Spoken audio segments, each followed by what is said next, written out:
Pemirsa, warga Buleleng pada Minggu siang dihebohkan dengan bunyi dentuman keras. Bunyi tersebut bahkan terdengar hampir di seluruh wilayah Buleleng, bahkan hingga ke kabupaten lainnya.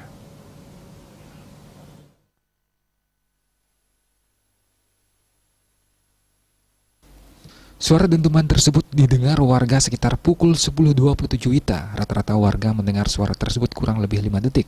Banyak pihak yang mengira suara tersebut berasal dari ledakan gardu pembangkit listrik, pembangunan di Bendungan Tamlang, hingga jatuhnya meteor. Salah satu warga, Ketut Saguna, menjelaskan, bunyi dentuman tersebut tidak hanya didengar oleh dirinya, bahkan pihak desa lain juga mendengarnya. Pihaknya berharap tidak ada hal-hal yang tak diinginkan terjadi, khususnya di wilayah Buleleng. Sempat mendengar suara dentuman keras itu pas saya berada di ladang.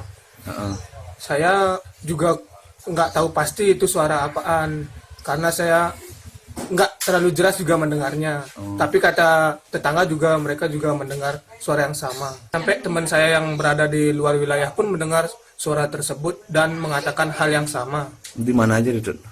Yang saya dengar sih dari Seririt, ada yang mengatakan dari di Kubutaman. Sementara itu, dalam rilis resmi yang dikeluarkan oleh BMKG Wilayah 3 Denpasar, belum bisa mengkonfirmasi penyebabnya. Namun berdasarkan hasil pantauan, terdapat anomali sinyal yang tercatat di sensor seismik Singaraja pada pukul 10.27 WITA. Sinyal tersebut bukan merupakan sinyal seismik gempa bumi. Komang Yuda, Bali TV.